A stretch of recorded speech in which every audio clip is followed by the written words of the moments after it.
Hi viewers, welcome to Karan-Dees. இன்னைக்கு நம்ம பார்க்க போகிற recipe street style spot idli, அதுக்கு மச்சிங்கான ஒரு street style chutney. Spot idli செய்கிறதுக்கு முதல்ல இட்லி பேட்டர் செஞ்சுக்கலாம். அதுக்கு நான் ஒரு கப் உளுந்துக்கு 4 கப் பச்சரிசி எடுத்திருக்கேன். அது கூட 1 டேபிள் ஸ்பூன் வெந்தயமும் ஆட் பண்ணிவிட்டு 8 மணி நேரம் தண்ணியில் ஊற வச்சு எடுத்திருக்கேன். அடுத்ததாக உளுந்து அரிசியெல்லாம் அரைச்சி எடுத்துக்கலாம். நான் இன்றைக்கி கிரைண்டர் யூஸ் பண்ணாமல் பிளெண்டரில் தான் அரைக்க போகிறேன்.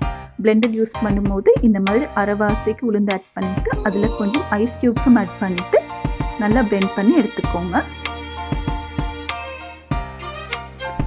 கிரைண்டர் யூஸ் பண்ணும்போது ஐஸ் க்யூப்ஸ் யூஸ் பண்ண தேவையில்லை.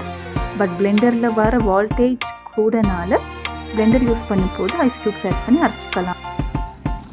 அடுத்ததாக அரிசியையும் பிளெண்ட் பண்ணி எடுத்துக்கலாம். இந்த மாதிரி உளுந்தோட அரைச்செடுத்த அரிசியையும் சேர்த்துக்கிறேன். அரைச்ச அரிசி உளுந்து இது ரெண்டையும் நல்லா மிக்ஸ் பண்ணி விட்டுட்டு திரும்பவும் கையால் நல்லா மிக்ஸ் பண்ணி எடுத்துக்கோங்க.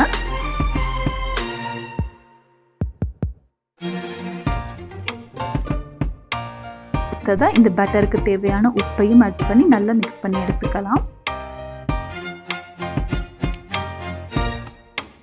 இப்போ பார்த்தீங்கன்னா இட்லி பேட்டர் ரெடி ஆகியாச்சு. இதை இந்த மாதிரி நல்லா கவர் பண்ணி 8 மணி நேரம் புளிக்க வச்சுக்கலாம்.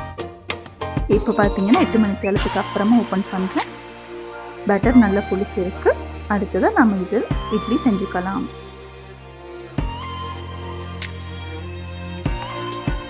அடுத்ததாக ஸ்பாட் இட்லிக்கு ஒரு பொடி செஞ்சுக்கலாம். அதை செய்கிறதுக்கு ஒரு பேனில் ஆயில் எதுவும் ஆட் பண்ணாமல் 2.5 டேபிள் ஸ்பூன் கடலை பருப்பு ஆட் பண்ணிக்கிறேன். அதுக்கப்புறமா 1.5 டேபிள் ஸ்பூன் கொத்தமல்லி, அதுக்கப்புறம் 1/2 டேபிள் ஸ்பூன் வெந்தயம், அதுக்கப்புறமா 1.5 டேபிள் ஸ்பூன் உளுந்தம் பருப்பு ஆட் பண்ணிக்கிறேன். அதுக்கப்புறமா 1 டேபிள் ஸ்பூன் கடுகு. இதெல்லாம் சேர்த்து நல்லா ட்ரை ரோஸ்ட் பண்ணிக்கலாம். லோ ஃப்ளேமில் ஒரு 2 நிமிஷம் மாதிரி ட்ரை ரோஸ்ட் பண்ணுங்க. அதுக்கப்புறம் இதுக்கு கொஞ்சம் நெய்யும் ஆட் பண்ணிவிட்டு நல்லா மிக்ஸ் பண்ணி விட்டுக்கோங்க. லோ ஃப்ளேமில் ஒரு 2 நிமிஷம் இந்த மாதிரி ரோஸ்ட் பண்ணிங்கன்னா போதும்.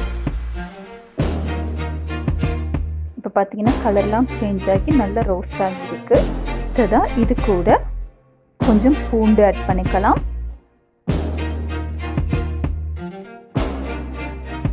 அடுத்ததாக கொஞ்சம் கருவேப்பிலையும் ஆட் பண்ணிக்கலாம்.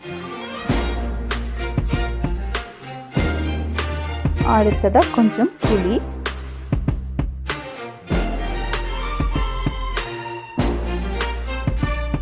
அடுத்ததாக கொஞ்சம் உப்பு எல்லாம் சேர்த்து நல்லா மிக்ஸ் பண்ணி விடுங்க.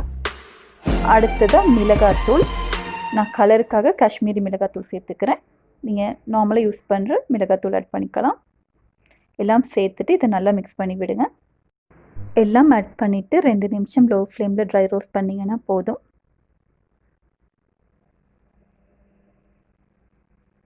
இப்போ பார்த்தீங்கன்னா நல்லா ரோஸ்ட் பண்ணியாச்சு. இதை ஆற வச்சுட்டு இதை பிளெண்ட் பண்ணி எடுத்துக்கலாம். இப்போ பார்த்தீங்கன்னா ஆறுனதுக்கு அப்புறமா நான் இந்த மாதிரி பிளெண்ட் பண்ணி எடுத்திருக்கேன். ரொம்பவும் ஃபைன் பவுடராக பிளெண்ட் பண்ண தேவையில்லை. இந்த மாதிரி டெக்ஸ்சருக்கு பிளெண்ட் பண்ணி எடுத்தால் போதும். அடுத்ததாக ஸ்பாட் இட்லிக்கு ஸ்ட்ரீட் ஸ்டைல்லையே ஒரு சட்னியும் செஞ்சுக்கலாம். அதுக்கு 1 கப் பொட்டுக்கடலை எடுத்திருக்கேன். அதை மிக்ஸி ஜாரில் சேர்த்துக்கலாம். அடுத்ததாக ஒரு பச்சை மிளகாய், அதுக்கப்புறம் கொஞ்சம் பூண்டு, கொஞ்சம் இஞ்சி, இது எல்லாத்தையும் மிக்ஸி ஜாரில் சேர்த்துக்கலாம். அடுத்ததாக கொஞ்சம் புளியும் சேர்த்துக்கலாம். அடுத்ததாக 1 டேபிள் ஸ்பூன் துருவின தேங்காய் ஆட் பண்ணிக்கிறேன். கொஞ்சம் உப்பு, அடுத்ததாக கொஞ்சம் கொத்தமல்லி இலை, எல்லாத்தையும் சேர்த்துட்டு நல்லா பிளெண்ட் பண்ணி எடுத்துக்கலாம். பார்த்திங்கன்னா தண்ணி எதுவும் ஆட் பண்ணாமல் இந்த மாதிரி பிளெண்ட் பண்ணி எடுத்துட்டு அதுக்கப்புறமா 1 கப் தண்ணி ஆட் பண்ணிக்கிறேன். நீங்கள் 2 கப் தண்ணி கூட இதுக்கு ஆட் பண்ணிக்கலாம். இன்றைக்கி நம்ம கொஞ்சமாக தான் தேங்காய் யூஸ் பண்ணியிருக்கோம். அதால் இது ரொம்ப நேரத்துக்கு கெடாமல் யூஸ் பண்ணிக்கலாம். அடுத்ததாக ஒரு பேனில் ஆயில் போட்டுக்கோங்க. ஆயில் சூடானதும் இதில் கொஞ்சம் உளுந்தம் பருப்பு ஆட் பண்ணிக்கிறேன். அதுக்கப்புறமா கொஞ்சம் கடுகு, அதுக்கப்புறமா கொஞ்சம் வரமிளகாய், அடுத்ததாக கொஞ்சம் கருவேப்பிலை எல்லாத்தையும் ஆட் பண்ணிவிட்டு உளுந்தம் பருப்பு நல்லா கோல்டன் ப்ரௌன் கலருக்கு வர வரைக்கும் இதை குக் பண்ணிக்கலாம்.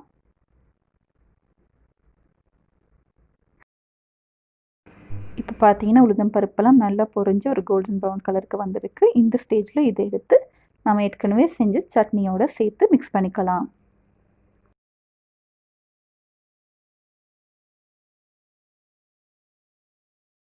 இப்போ பார்த்தீங்கன்னா ஸ்ட்ரீட் ஸ்டைல் சட்னியும் ரெடி ஆகியாச்சு.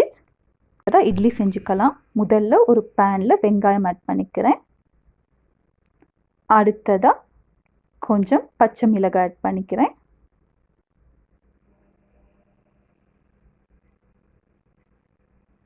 அடுத்ததாக கொஞ்சம் தக்காளி ஆட் பண்ணிக்கிறேன்.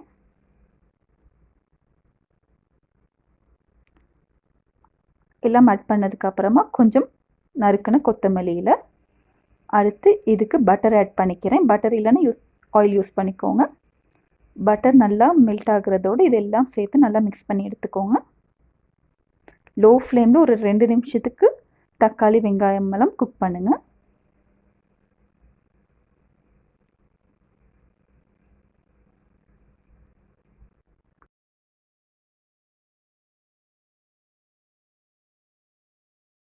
அடுத்ததாக நாம் செஞ்ச இட்லி பொடியையும் ஆட் பண்ணிக்கலாம். ஆட் பண்ணிவிட்டு நல்லா மிக்ஸ் பண்ணி விட்டுக்கோங்க.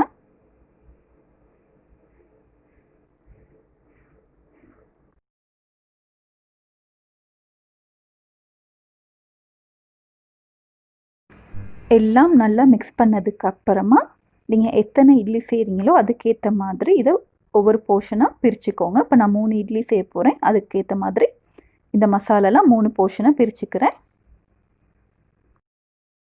இந்த மாதிரி 3 போர்ஷனாக பிரித்ததுக்கப்புறமா நம்ம ஏற்கனவே செஞ்சு வச்சுருக்க இட்லி பேட்டரை இதில் ஆட் பண்ணிக்கிறேன். இந்த மாதிரி தனித்தனியாக ஆட் பண்ணிக்கோங்க.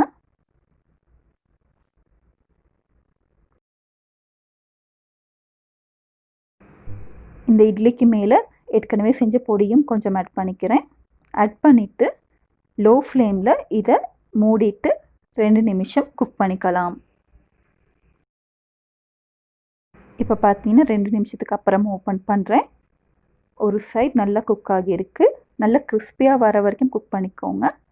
அதுக்கப்புறமா இந்த மாதிரி மற்ற பக்கத்துக்கு மாற்றிக்கலாம். திரும்பவும் கொஞ்சம் பட்டர் ஆட் பண்ணிவிட்டு 2 நிமிஷம் லோ ஃப்ளேமில் குக் பண்ணிக்கலாம். நல்லா கிறிஸ்பியாக வர வரைக்கும் குக் பண்ணி எடுத்துக்கோங்க. இது வெளியில் நல்ல கிறிஸ்பியாகவும் உள்ள நல்ல ஸ்பாஞ்சியாகவும் இருக்கும். இப்போ பார்த்தீங்கன்னா 2 நிமிஷத்துக்கு அப்புறமா 2 சைடும் நல்ல கிறிஸ்பியாக குக் ஆகியிருக்கு. இந்த ஸ்டேஜில் எடுத்து இதை சர்வ் பண்ணிக்கலாம் சட்னியோட.